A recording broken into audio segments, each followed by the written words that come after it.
All right, should be live here in just a minute. We'll wait for some people to filter in. How's it going, everybody? This is the Osmo.com NHL DFS Strategy Show. And only a couple games again today. Thank you to the NHL for scheduling two gamers 3 times this week. Should have a better slate tomorrow. But anyways, we'll talk about what we normally talk about. Maybe we could look at what was that, Wednesday, where a couple of us had good nights. I had one lucky lineup that ended up near the top, and so we could break down lineup construction and all that stuff. Talk about last night. We will again talk about tonight. Free stuff. We've got a bunch of it once again.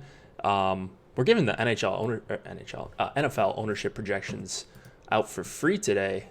I think they're free today. Let me check on this. I did have this pulled up, so I'm usually correct on this, but let me see, and then we'll get into what we got. Oh no, we had the NHL or NFL ownership projections out the other day. It's the deep dive for NBA today. I don't have that pulled up. I don't know if that's out, but it's the Spotlight article. This is the one I was thinking of. Ben Raza does this article, talks about what he's got going on as far as like favorite games to target, easiest games to avoid, and stuff like that. It's a really good read. Ben's a super sharp player, so go check this one out if you have not already. That is going to be a really, really useful article you want to read. NHL rankings. Those are free today. Check these out. And then, like I said, the deep dive. Not the deeper dive. Well, the deeper dive is free, but that's always free. So, NHL rankings are free. It's a short slate, but if you're looking to get an express membership, this is one of the features you would get. You get, you've got all the information of the player, the salaries on both sites, fantasy points. It's sort of tiered rankings. So you're not quite getting the point projections you would need a regular NHL membership to do that, or platinum, of course. But these are pretty good, a nice look, especially if you're hand building. And these would also show up on the light lineup builder if you have an express package. Shout out to Yahoo Daily Fantasy Sports. As always, we love playing on Yahoo. I got to put some more money in my account, don't I? For this weekend's NFL games. Pretty pumped to... I usually hand build over on Yahoo because I don't really get to hand build that much because I always use FC. Obviously love FC, and you can of course use FC to build Yahoo lineups, but I like hand building a few lineups over there and just taking advantage of some of the value for NFL that you're getting compared to DraftKings and FanDuel especially. So take advantage of some of the guys that are mispriced over on Yahoo. Take advantage of the weaker competition and the smaller entry limits, so you're not necessarily competing against 150 lineups. It's possible in this tournament that a few people max enter this, but for the most part, you're seeing people playing only a couple lineups or maybe only a single lineup. So it's a tournament you can compete in that is technically an MME tournament. And then the no management fee tournament, not going to find a better one than this across the industry. $1,000 to first, $3 entry. 5 max. I mean, $15, you can turn that into $1,000, and it's not a winner take all. I mean, you can easily make a nice profit finishing 4th or 5th or 10th or 30th. I mean, if you get one entry into the top 30 here out of your 5, you automatically at least double your money, which is pretty cool. Can't really say that on other sites. So go support Yahoo. They support us. So go show them some love. Use promo code AWESOMO when you sign up for up to $30 in Yahoo Sports rewards points. By the time we get to April and doing playoff slates, I'm going to have that memorized, and it'll just be like clockwork. But seriously, go play on Yahoo. Take advantage of the lower management fees at the very least. What else do we have? Should we go over last night? I haven't done a ton of deep dive. I haven't done a deep dive, I guess, into lineup study from last night. Looked like it had the potential to be a really good slate for me. Let's see who won the let's look at the spin. We usually look at a couple of tournaments. I see a bunch of you guys in chat. A bunch of you guys had success last night, so that's pretty cool. I see Liquid Demons. You binked yesterday with Boston 1, LA 2, Binnington and net. There you go. That was close to the nut lineup. I mean, unless you had like Vancouver power play with, I don't even know, LA 2 or something like that. Cale Makar was a stud, 2 goals. Seems like it worked out. We do have ownership out if you are a premium member. If you're not a premium member, promo code Hit the Ice is how you get 50% off the first month of any monthly membership on the site, not just NHL. So go use that if you are thinking of signing up. We've also got weekly packages. We've got the yearly. It's all good stuff. So let's quick look. Oh, draft charts almost did it again. Brick, I see up here. All right, we'll take a look at some of these guys. So this was a 9 max, 308 total entries. So you don't have to be perfect, right? 153.8. Mjadara, I don't know. Anyways, I haven't really seen this user before, but took down 20K. Brock Nelson, Beauvillier, looks like a 2-man. Looks like pretty unstacked, actually. Pulak with Brock and Beauvillier. I guess you can call that a 3-man. Islanders. Looks like no stack. McDavid 1-off. Ben Hiskinen. I suppose maybe they were both on the second unit. McElhinney. So kind of a really unconventional lineup, more of a cash build. But I did like Isles too, and they got there in overtime. I mean, they did some damage. But they ended up, Brock scored again in OT. So 2 games in a row, Islanders 2 has become one of the best stacks with an OT goal. Let's look at draft charts. Let's look at draft charts and Brick's exposure. So let's see who they were heavy on in this tournament. Brick, flat across the board. That is nothing new based on his play style for MLB and NHL, I think. Man, Vegas, what a letdown. Awful.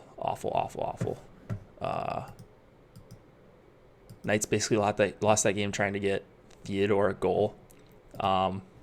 We always appreciate likes. So I see a bunch of you in here. Thanks for choosing to spend your time with me for a nice 2-game Friday slate in November. If you could give us a like, that does really go a long way. It helps us for reasons I really don't understand. And who doesn't like a few likes every now and then? But it does make me look good for the bosses. So that's always nice. So nothing crazy here on Brick's exposures. No one in more than 2 out of his 9 lineups in this tournament. We'll take a look at his winning lineup. Let's see. Quinn Hughes was huge for draft charts here. 21 fantasy points at 1.9% ownership. Nashville, they stink. He was heavy on them, though, so it made me feel a little bit less bad about me being heavy on them. Tyson Barrie scored a goal. Let's look at what his actual lineup was that did some work. We've got Krejci with Marchand and Pasternak. Interesting. So, I wonder if he did this on purpose. Was Krejci on the top power play? I'm actually not even sure. But anyways, Barzal, Beauvillier, Brassard. So he was going like team stacks, it looks like. Not necessarily line stacks. So he left out Bergeron in favor of the cheaper Krejci. And this wasn't the reason he almost won this tournament. 2.6 points. But Barzal, nice 18.5. If he would have had Brock instead, probably would have even been in a better spot. Maybe it would have ended up winning this. Quinn Hughes, the one-off, that was huge. And John Marino, 11.5. Markstrom, I think, was one of the sharper plays if you were willing to take on that risk, right? So he had a lot of Nashville, but he also had this Markstrom lineup. 30 DK points while allowing 3 goals. Pretty crazy. Again, is it time to give up on Nashville or actually just play whatever power play against the Preds? Yeah, it seems like it. They had 5 power play goals last night. That's outrageous. I mean, you probably won't see that the rest of the season, a team scoring 5 power play goals, if that is correct. If I'm not just making that up. All right. Let's look at Brick's top lineup. Brick had... Let's get that out of there. Shen with Brock, Beauvillier, Brassard. Okay, so really unconventional 3-2-1 here. Wow. Okay. So I wonder, actually 4-3-1. Very unconventional here, but this is how you get different while also getting in a bunch of correlation. So he went double defenseman is the first thing I see. Ellis and Yossi, those guys play on the top pairing together. They're both locked in for a bunch of minutes. Yossi actually didn't perform that well, but Ryan Ellis did. And so you lock in two guys that are always going to be skating together the entire game, plus Arvidsson, who wasn't great, but this is I don't know that I see a lot of double defenseman stacks from any of the pros. So I wonder if Brick was using on FC. I think he for the most part uses FC. I wonder if he was using like line stacks, like center, wing, D stacks instead of just center and wing stacks. Maybe it was a handball lineup. I'm not exactly sure, but interesting lineup nonetheless with the Isles 2 stack. They were pretty owned in this tournament. Did not expect them to be that owned in really any tournament, but looks like a bunch of the sharper players, a bunch of the higher dollar players ended up there. So nice. Just need a little bit more out of either Shen or Yossi, but great lineup nonetheless. Super spread out, like I said, for Brick per usual. So, bunch of familiar names at the top. Tom was up there. Yeah, it's I didn't play in that tournament last night, so otherwise I would have shown you my single entry. I do that when they are worth it. Ellis and Yossi is a good one. Yeah, Ellis and Yossi. I'm trying to think who else falls in that category. Maybe we just don't have enough of those guys anymore. Did Gio and Dougie play together when they were in Calgary together? I can't remember. But maybe we just don't have a lot of those double defenseman stacks that like both defensemen are like good peripheral guys, or maybe I'm blanking on them. I'm not sure, but that's the only one that really comes to mind for me. Suter Spurgeon, sure, or like Dumba Spurgeon. I think they've spent some time together at some point. Minnesota, yeah. So nice. We'll keep an eye on him and see if he's going to continue to do that kind of stuff, especially on bigger slates. Like that's not something I would have expected. Yeah, Burns Carlson, but they don't really skate on the same pairing together. Even though, like, you see Testosterone all the time, he'll take like two mid-tier stacks and have a bunch of money left over, and then he'll end up with Burns and Carlson. I still don't know how I feel about that. I think on bigger slates, I probably will like get away from that one way or the other, whether it's just going through the lineups and making it so I only have one after I run my crunch, or just like making a rule in FC to not have more than one defenseman from the same team. But it does work in certain spots for sure. Couturier was great last night. No, it was Giroux. Giroux was a stud. Giroux with Konechny and Frost. Man, they love Frost there. I didn't really watch much of that game, but I heard he looked incredible. Had an assist, had a goal. So pretty successful first couple games for him so far. Frost is doing very well. Yeah. All right, let's go to the $10. We got some extra time today. It's a 2-gamer. Who won this? Devro 15. Testosterone I did see this morning. I quick checked my lineups. I had one sneak up there. I'm not exactly sure how. Only cashed 35, but let's look at the first place finisher. 9 lineups, 3 of them cashed, and really only one mattered, right? So he had Colorado 1. Not really Colorado 1. He had Bergeron instead of Donskoy as his flex. He had St. Louis 3, like the stone cold nut stack. I think on the show I mentioned that I was going to maybe X them out, and I don't actually remember if I did, but I don't think I might have had them in like one share. But had the nut defenseman, Cale Makar, 30 points. Hard to beat that at any price, really, for a defenseman when you only get 2 of them. He was only 5% owned, so like just had the complete nuts at goalie, best defenseman. Clefbaum was solid. You didn't really get a ton from his like top stack, which was clearly McKinnon, Burakovsky, and then the Bergeron one-off. I don't know that I would one-off Bergeron all that often, but at 7,400, like, he was a good price, so I guess that makes sense. He was a good price for Bergeron compared to the other 2 guys we talked about. Who won the 25K line change? We'll look at that. We can look at that. But yeah, Thomas, Sundqvist, Sanford, bang, just went completely nuclear. Yeah, we're all trying to find the time machine. Yeah, you got to work your way up. You start with the quarter. You start with, you move on to the $1. You keep maxing the quarter while you're playing the $1.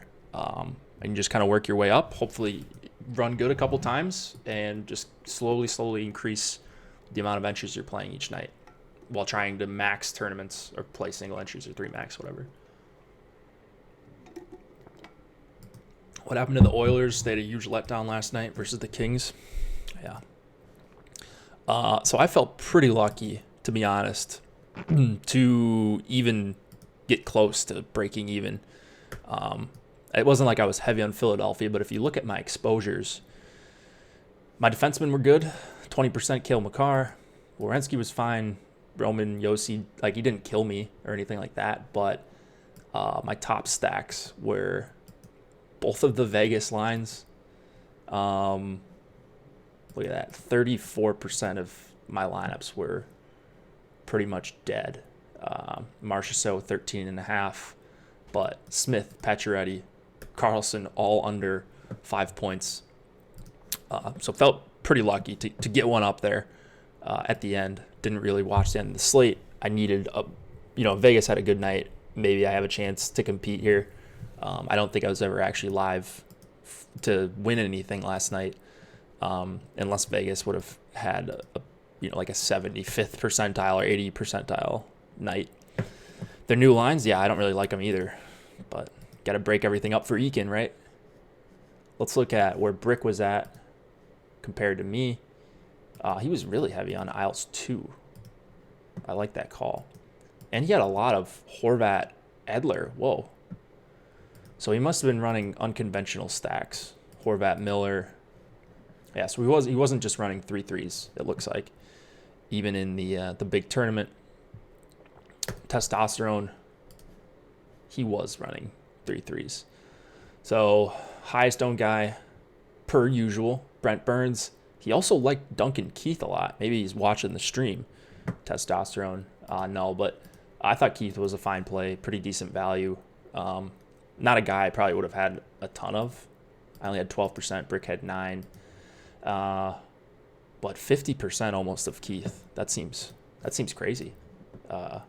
You don't usually see him go heavy on cheaper guys like this. It's usually the Burns, the Yosis, the Carlsons, Seth Jones. Like, those are the guys that usually get to 40 and 50 and 60% for him sometimes. Not really the Duncan Keith type. So I wonder why he was so heavy on him.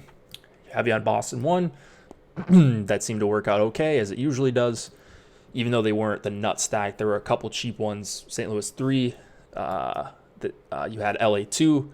So Testosterone had Boston 1 with St. Louis 3 here. And that was enough to get him into second place with Ellis and aforementioned Duncan Keith, correlated goalie. Nothing new here from Testosterone, except for Duncan Keith. Would not have picked him to be one of his highest owned defensemen last night, to be honest. Dell helped me win my late slate. Yeah, freaking Dell. Like, I wasn't going to play a lot of Dell anyways. I thought he was going to get pasted, and he did not. He ended up being okay and saw a ton of volume. and only allowed 1 goal. So he was actually huge if you were one off in goalies or something like that. Do I have Adele? Like the singer? Or yeah, Dell stinks.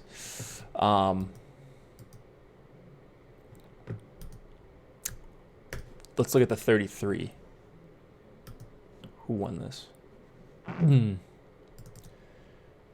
You make me sick 23. 2 lineups.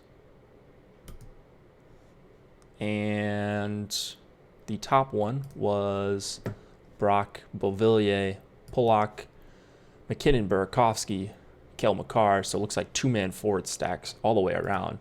Polak, solid, 13.6. Rask, one of the chalkier goalies, 8,500. But when you're different with the rest of your lineup, you just need him to get a win, and he did actually see decent volume. So there you go. That's the winning lineup for the 33. What else? Brick looks like Brick had a good night on DK. I think that's pretty fair to say. He's been profitable in all these tournaments. So he was on things last night. There's no doubt about that. All right. Let's go through the games ever so quickly. We'll talk about lineup construction. If you guys have any questions, feel free to drop them in chat. If I'm not explaining something I'm talking about, feel free to tell me to explain something. We've got more than enough time today. And we'll probably get out of here, actually, even a little bit early because no reason for me to keep rambling if we've already gone through the games and recapped last night. Let's go to New Jersey and Pittsburgh. This one works like more of a turbo slate. This one started at 7 Eastern. The next game, well, the last game will start at 7:30 Eastern. So this one will be a quick slate. Will be over by about 10 Eastern or so. But we've got a 2.8 implied total for the Devils, 3.3 for the Penguins. Their total has come down quite a bit today. Hank, a nice GPP play the other night. Huge performance. Yeah, Hank was good.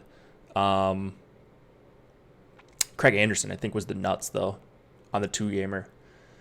I think that he was my best line. I think he had like 30 DK points. So really tough to overcome on a 2-gamer if you don't have that goalie. All right, so we've got Tristan Jarry expected to go for the Penguins since Murray went last night, and then Mackenzie Blackwood for the Devils. So this is not my favorite game. Shocking. It's the lower total game. I don't love the matchup for Hall, Hischier, and Palmieri as a stack, and they just haven't been good so far this year. Like, they just have not been active, as I say. They haven't been generating a lot of Corsi 4, not a lot of scoring chances, certainly not a lot of high danger chances. They also haven't been giving up a lot, so they've just been kind of boring for DFS as a stack for the most part. The prices are really cheap, and that's going to get people on them.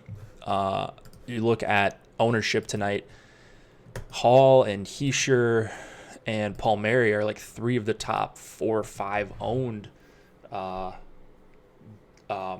skaters on the slate. And so I'm going to be probably under on Hischier. Pretty sure of that. Well, at the worst, I'll be around the field on Hischier. I guess he's really cheap. Once I kind of take out some of these guys in my lineups, like I'm taking out the lineups that I think are the most likely to get duped, as I usually do. So it looks like I've got I'm lower exposed on this game, that's for sure. So really not super heavy on anything here. If I was, it would probably be Malkin, Gensel, Rust, and just full stack that. Or do something like Malkin, Gensel with Hornquist. I think that's a pretty decent 3-man if you're including Pedersen or Brian Dumoulin. Those guys split top power play duties last night. Would probably expect something similar. Looking at the rest of this Penguins lineup, it kind of stinks because Simone, Hornquist, and Cahoon are 3 wingers. I kind of like that line, so I'm trying to figure out a way to get to more of it. But the other game just kind of skews everything for me, because like I just think that other game has a lot of my lineups, not on purpose, but they're just going to end up being a lot of game stack type stuff. And so this one, you're going to need something in it because you have to play skaters from both from two different games, right? So like I mentioned, I like Malkin, I like Gensel, fine with Rust. He's 6,200 on the second power play. Maybe if you full stack it, that actually might be contrarian tonight. It looks like his ownership is gonna be quite a bit lower than Gensel and Malkin. We're showing it right now that there's more ownership on this game, at least at the top, and I agree that it's definitely going to be close, right? I agree with the ownership projections, and that makes me excited to play this slate and go heavy on the other teams. So we've got McCann, Galchenyuk, Brandon Tanev. Not really a stack I'm looking to all that much, but I do like the Galchenyuk one-off if you're going there. Add him in to some sort of Pittsburgh power play stack, Devils PK. Would not expect it to be very strong here, even against a pretty beat-up Penguins team. Like I mentioned, on the Devils side, Hall, really great price at 6,400. He could get there without his line mates getting there, and so he's a guy I'm perfectly fine using as a one-off, but I'm just going to be underexposed to the stack, it looks like, which, you know, I think I'm actually okay with, because here, let's see where I'm at. Yeah, right now I'm a little bit underweight on on a Hall, underweight on Heischer, and Paul Mary quite a bit. So it is what it is. I do have more of the like I don't mind like Wayne Simmons and Hughes and Boquist, I suppose. Zajac, Coleman, Gusev. I don't know which line's going to play the most here. Like they're probably going to treat Zacha, Wood, Bratt. That line might get the least ice time. The Hughes line might get the least ice time. So they're difficult to read too outside of the top line. If this were a bigger slate, I would probably just ignore the Devils altogether. But like they're just being forced into high ownership because the slate size. Like just give me the Senators and the Rangers all day over the Devils if I'm just making one lineup. I think there could be some fireworks in the other game, whereas the Devils have just been so boring, and it's making me not want to play a ton of Penguins either because they've been good at dragging down the pace at 5-on-5. Let's see. So my highest exposed guy right now is Malkin in this game. Pretty comfortable with that. Like, still underweight on the field on Malkin. Looks like I do have a little bit of the second and third lines for the Penguins, but the majority of my exposure will come in Malkin, Gensel, and Rust. Pittsburgh defensemen, honestly, it's really difficult to figure them out too. So, you've got Marcus Pettersson and Dumoulin, as I mentioned. Those are the guys that are probably going to play in the power play, and they're probably going to split time on the top unit, making it even more difficult. They're both cheap, so honestly, I'm splitting exposure pretty much down the middle. If there's a big gap in ownership, like if we expect Pettersson to be way chalkier than Dumoulin, I'll just take the other guy, but they're really close to neither of them are guys you'd be really playing much on a bigger slate, outside of just pure salary relief. So I'm not forcing them into my lineups. I'm not forcing them out. They're just, if they end up on, if I end up on Dumoulin at 15 or 20% of my lineups, I'm perfectly fine with that. Oh, by the way, I am playing 50 again tonight. We'll see how that works out. Where do I have Pettersson at? I actually do have a little bit more Pedersen right now. So it's really close between the two. On the Devils side, man, am I getting to any of these guys? I don't really think I am outside of some Subban shares, but Subban's going to be popular for defensemen, 23%. He hasn't really done much of anything. Like I mentioned, not really a great matchup. He's not on the top power play. Butcher, same thing, and Butcher doesn't even shoot very much. He's really frustrating. In general, when he's listed on the top power play, Vatanen, not great either, and he's 4,200, and you're really playing him for the power play too. So they're just very, I don't know, there's very little to like. If this game has more goals than the other game, I'm comfortable with losing. I really do like the other game quite a bit better for scoring. And then like even goalies here, Tristan Jarry, he's 8,200. He's not great. He's a home favorite, and he's likely to get the win, right? But outside of that, don't expect him to see a lot of volume, even on the back-to-back. The Devils just cannot generate shots. So, hoping this one gets grinded down, and, maybe you get your Hall one-off.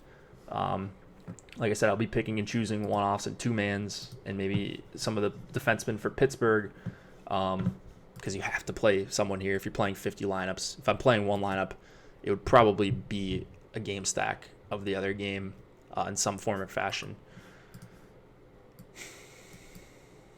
Okay, bots. All right. You made me nervous earlier today, so I'm glad you've come to my side. Right, Tristan Jarry, he might get 25 saves with 3 goals against or 2 goals against, and that's fine. But the upside, he's got to be perfect. He's got to get a shutout, I think, for him to not necessarily. If the other game it's 5-4 or something, you don't necessarily need the goalie. So you might just need the winning goalie from this game if, like I expect, there's going to be a lot of offense here. So whatever, but Blackwood could outscore him and give you a different lineup, a unique lineup, while still losing the game. If if it's 2-1 and Blackwood gets the 35 save bonus, which is probably going to be in play here, more likely for Blackwood for sure, then he might still be the better play even in a loss, which is crazy. Other game now. Rangers, Senators, we've got a 3.2 implied total for the Rangers. We have 3.3 for the Senators. Henrik Lundqvist and Anders Nilsson in net. 2 guys that see a ton of volume. Don't think it's really going to change here. 2 teams defensively that are very poor, and then offensively can do some things, as we saw with the Rangers a couple nights ago against the Capitals team, a better Capitals team. They generated a good amount of chances, cashed in on a bunch of them. That helps. And I think we're just going to see back and forth style hockey, and that's great for DFS. If I had to choose just one side to be on here, Ottawa's my favorite team of the night, by a pretty good margin. So I don't mind the Peugeot line. Peugeot with Paul and Connor Brown, they're going to get a good matchup against Strome, Panarin, and Jesper Fast. I think that's who they're going to see the most of. Brown, Tkachuk, Duclair, going to see lines 2 and 3 for the most part for the Rangers is how I'm reading it. And that is, I think they should be licking their chops for that. They have absurd numbers so far this season. It's a short sample, but I wouldn't expect it to get much worse against this Rangers team here, especially with this matchup. And so not all in on Tkachuk here, but I'm just gonna have a ton of Tkachuk, especially 6,700 based on what he's done this season. I think is a fair price, and I don't know, maybe a little bit underpriced. So to see him at lower ownership than some of the guys in the other game, I think is crazy. He's the guy I'm playing the most of tonight. Brown, Duclair, Shabbat. I mean, give me all that. I want everything with this Senators top power play. Like, yeah, the Senators suck, but that's really defensively. Offensively, they've been pretty solid. And it could not be a better matchup here. You like Ottawa for single entry? What line would you like? I like the chalkier one, Tkachuk, Brown, Duclair. I think you can do an onslaught here. For the Rangers, it's just going to be a matter of, as it usually is Lundqvist on his A game or is he on his B minus game? Because if it's B minus, this is a stupid analogy, but you get what I'm saying. Like, if he's not, prime Henrik Lundqvist tonight, it's going to be brutal because Ottawa can generate offense, especially this line that I am crazy about. So just give me all these guys. If you're just two-man stacking, a lot of people will play Brown at 3,600 because of his price and top power play designation. Maybe you go Tkachuk, Duclair, and take a goal, a center elsewhere or something like that, or two-man it that way. Pajot is going to be in for a lot of minutes. You can Josh stack the Senators. I think that's not a bad idea. On the Rangers side, Panarin's 7,600 and against Ottawa, sure, like that makes it look like a good matchup. It's really not that great of a matchup against Pajot. He's done a good job of slowing things down, and I mean they play him a ton of minutes. Strome and Panarin are going to play a ton of minutes, and a lot of that is going to be against Pajot line. And they just, like, their numbers aren't elite. They're not Couturier or something like that, but they are solid. And 7,600 is difficult. So while I will be on some Rangers, and I'm going to have some Strome Panarin because it is a good power play spot anyways, I'm more going to be looking at full stacks for the Edel, Kreider, Buchnevich line. Kakko doesn't really grade out that well for 4,600, but he is on the top power play, so he's kind of hard to leave off even on a two-game slate at 4,600.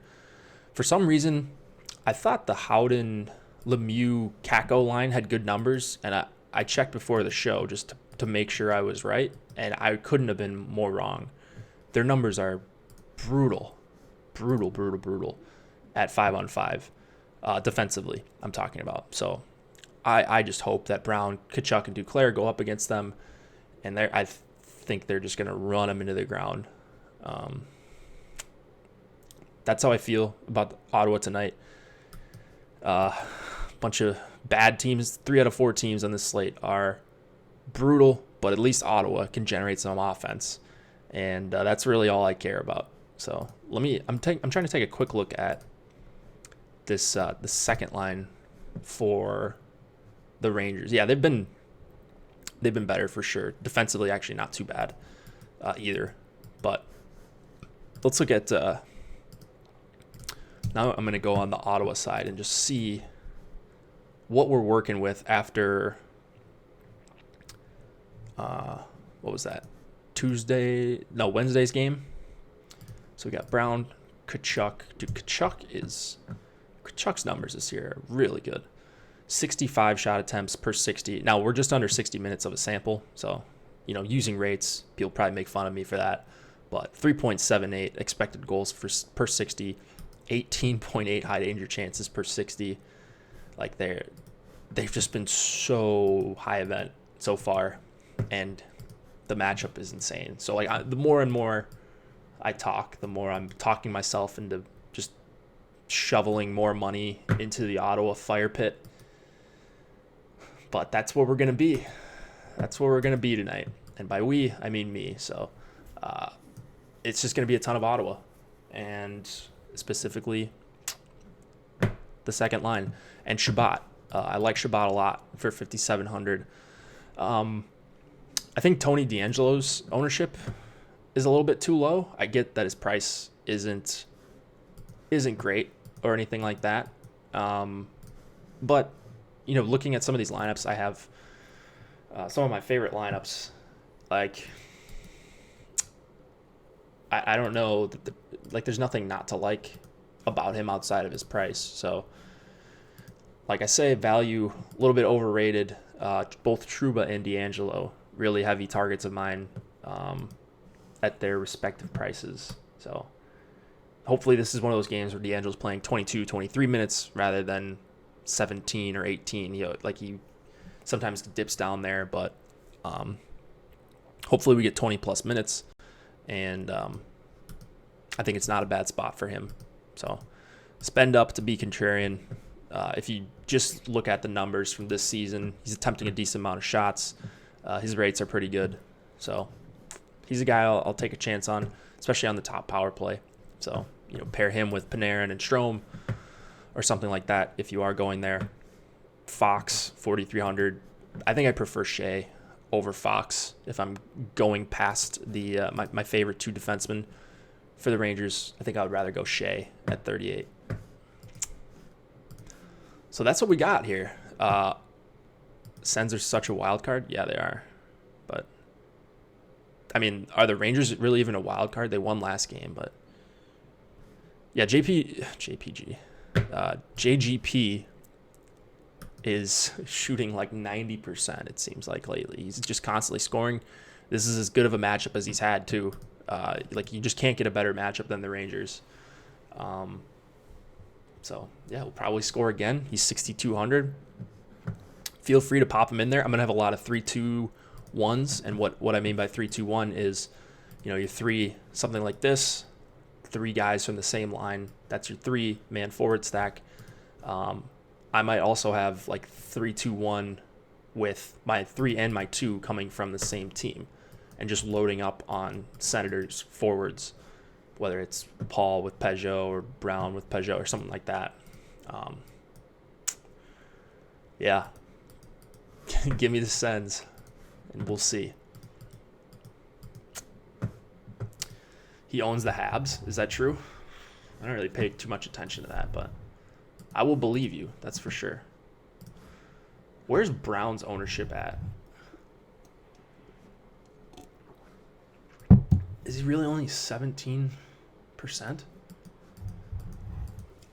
I just thought when we would have ownership that everybody would just hammer this game because of the higher total and some of the lower prices, and it's Ottawa, but that's just not looking quite like the case right now, and that makes me excited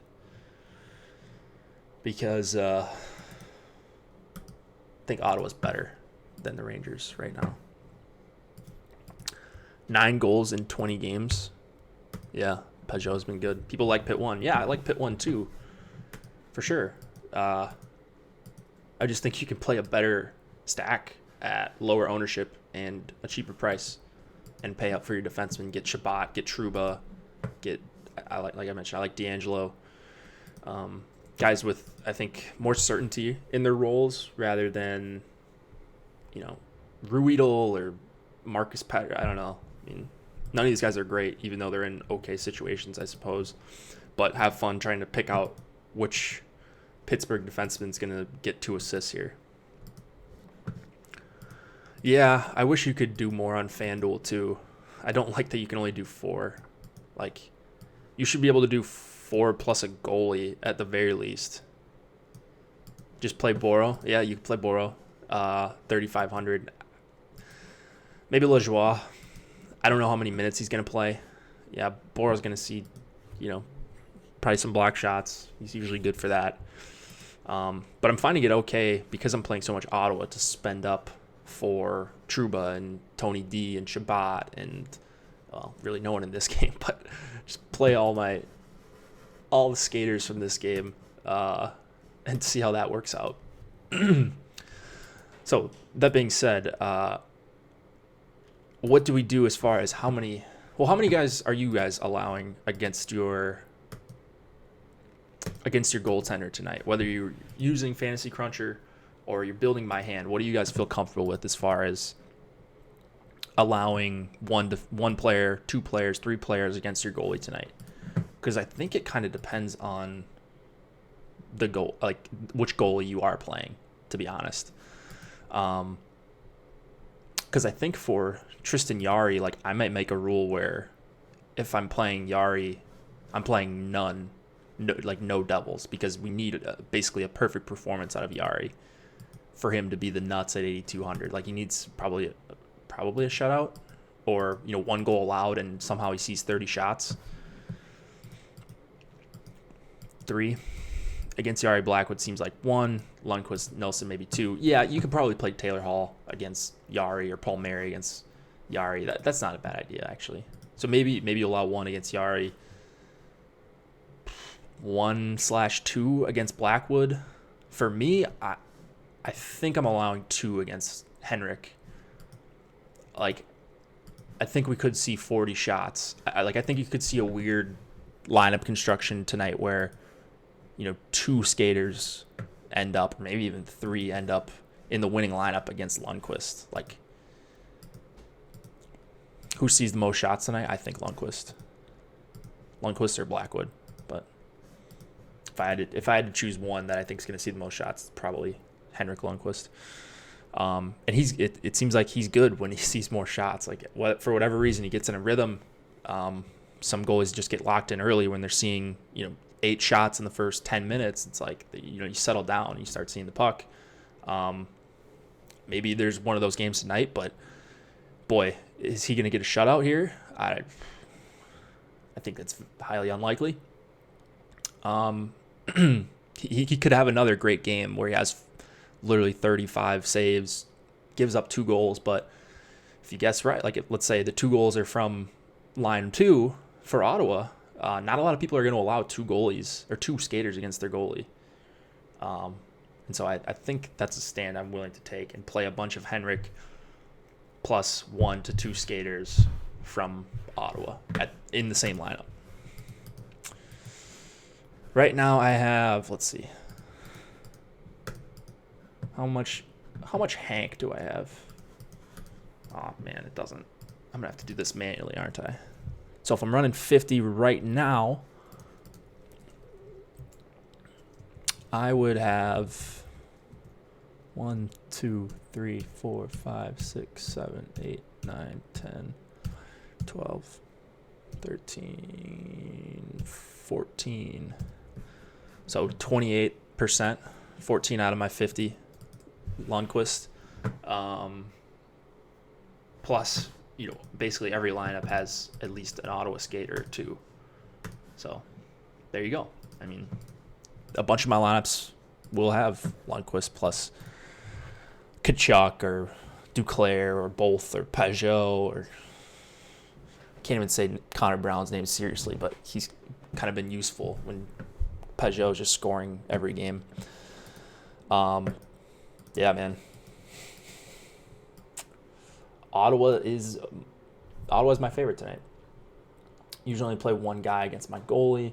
Never really tested the correlation between using a forward or a defenseman, but I usually play a defenseman. I think it's because they get more blocks and are less likely to score shooting percentage-wise. If you could look at the opposite and say you're not getting enough upside either, right? So yeah, you do have to nail it. That's why I like it more for an MME play.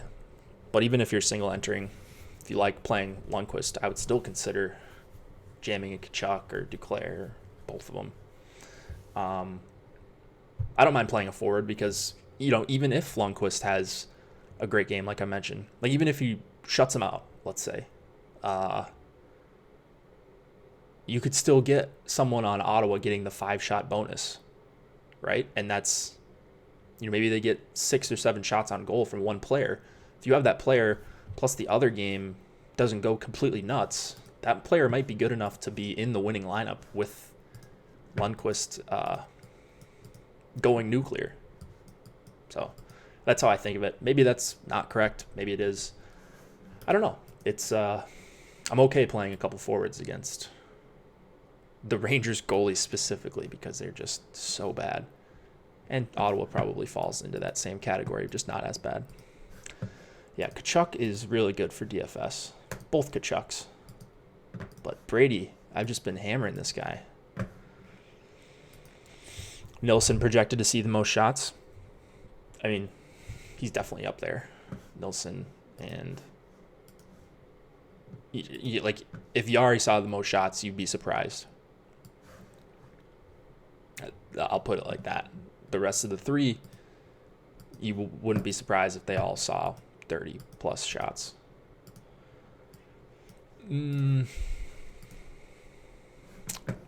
So, two gamers, cranking up randomness to see if I can get to just all these random guys, and I keep ending up on Ottawa.